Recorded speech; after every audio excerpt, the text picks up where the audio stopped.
السلام علیکم ورحمۃ اللہ وبرکاتہ۔ دوستوں، میرا نام ہے شکیل احمد اور میں ہوں آپ کا ہوسٹ۔ آج ہماری ویڈیو کا جو ٹاپک ہے وہ ہے کہ کیا انسانی سوچ اور حواس خمسہ علم کے واحد ذرائع ہیں یا پھر انسان کو مذہب کی ضرورت پڑتی ہے؟ اس کا جواب جانیے اس ویڈیو میں۔ سب سے پہلے انسان کے علم کے ذرائع کی طرف آتے ہیں۔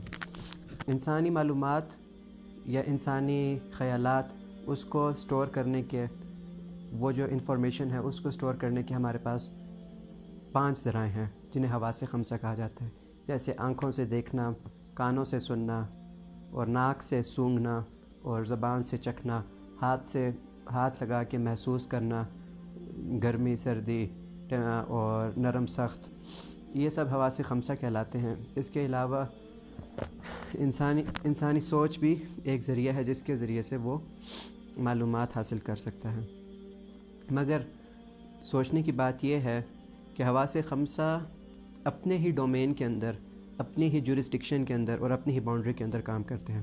مثال کے طور پہ آنکھیں دیکھ تو سکتی ہیں مگر سن نہیں سکتی، اسی طرح کان جو ہیں سن سکتے ہیں مگر سونگھ نہیں سکتے، زبان چکھ تو سکتی ہے مگر دیکھ نہیں سکتی، یعنی ہر سینسیشن، ہر فیلنگ جو ہے وہ اپنی ڈومین، اپنی جورسڈکشن کے اندر محدود ہے۔ یہ ان کا ایک دائرہ کار ہوتا ہے، اس دائرہ کار سے باہر وہ چیز بیکار ہے۔ تو انسانی معلومات کے جو 5 بنیادی ذرائع ہیں جنہیں حواس خمسہ کہا جاتا ہے، وہ صرف اپنی ہی ڈومین کے اندر کام کرتے ہیں اور اپنی ڈومین سے باہر وہ کام نہیں کرتے، اور انہی کو ملا کے انسان کی میموری یا یادداشت بنتی ہے۔ تو مثال کے طور پہ دیکھیے، اگر آپ کے سامنے ایک میز پڑی ہو، آپ اس کو دیکھ سکتے ہیں، اس کی حیت کو، اس کے حجم کو، اس کے رنگ کو، اور آپ اس کو ہاتھ لگا کے محسوس کر سکتے ہیں۔ اگر اس پہ کوئی چیز ٹکراتی ہے آپ اس کی آواز سن سکتے ہیں، اگر وہ کسی خاص لکڑی سے بنی ہے آپ اس کی خوشبو سونگھ سکتے ہیں۔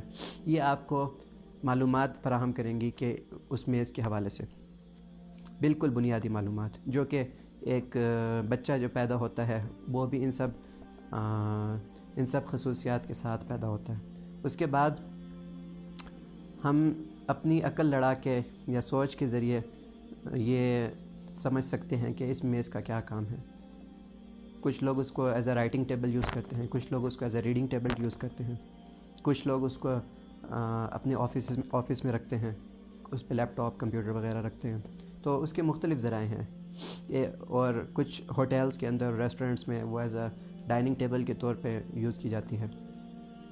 تو یہ انسانی سوچ سے اس کو پتہ چلتا ہے، انسانی عقل سے، کہ یہ استعمال ممکن ہے۔ اب جہاں پہ بات آتی ہے کہ انسانی عقل کا جورسڈکشن جہاں پہ محدود ہو جاتا ہے یا اس کا دائرہ کار جہاں پہ ختم ہوتا ہے، وہاں پہ علم وحی کی ضرورت پڑتی ہے۔ مثال کے طور پہ اسی میز کی ہم بات کریں تو ہمیں کیسے پتہ چلے گا کہ اس کا کون سا استعمال جائز ہے اور کون سا استعمال جائز نہیں؟ اس کے لیے ہمیں مذہب کی ضرورت ہے۔ اب اپنے چاروں طرف نگاہ دوڑائیے اور دیکھیے جتنی بھی اشیاء موجود ہیں ان کے بارے میں آپ کو معلومات تو آپ کے پاس ہیں، مگر ان کے استعمال کے جائز یا ناجائز ہونے کی کوئی صورت آپ کو نہیں معلوم، صرف اور صرف مذہب کے علاوہ۔ آپ کو آپ کا مذہب ہی بتلاتا ہے کیا چیز کا درست استعمال کیا ہے اور غلط استعمال کیا ہے۔ ایک اور مثال سے اس کو سمجھیے۔ ایک پستول آپ کے سامنے پڑی ہے، آپ اس کے رنگ سے دیکھ سکتے ہیں اور اس کو اٹھا کے اس کا وزن محسوس کر سکتے ہیں، اور اس کو چلا کے اس کی آواز سن سکتے ہیں، اور اپنی عقل سے یہ سوچ سکتے ہیں کہ یہ ایک پستول ہے، مگر آپ اس کا استعمال نہیں جانتے کہ آیا یہ کن کاموں کے لیے اس کا استعمال درست ہے اور کن میں درست نہیں۔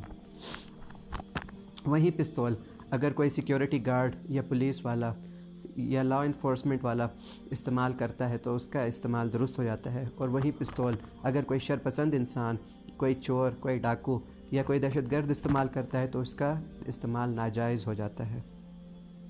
اس وجہ سے مذہب کی ضرورت ہمیں پیش آتی ہے، جہاں پہ حواس خمسہ اور عقل کا دائرہ کار ختم ہوتا ہے، وہیں سے علم وحی کی ضرورت پیش آتی ہے۔ اور اسی سلسلے میں اللہ تبارک و تعالیٰ نے مختلف ادوار کے اندر انبیاء علیہ الصلوۃ والسلام کو اس دنیا میں بھیجا۔ تو میری ویڈیو یہاں پہ مکمل ہوتی ہے. مزید ویڈیوز کے لیے ہمارے پیج کو دیکھتے رہیے. شکریہ. اللہ حافظ.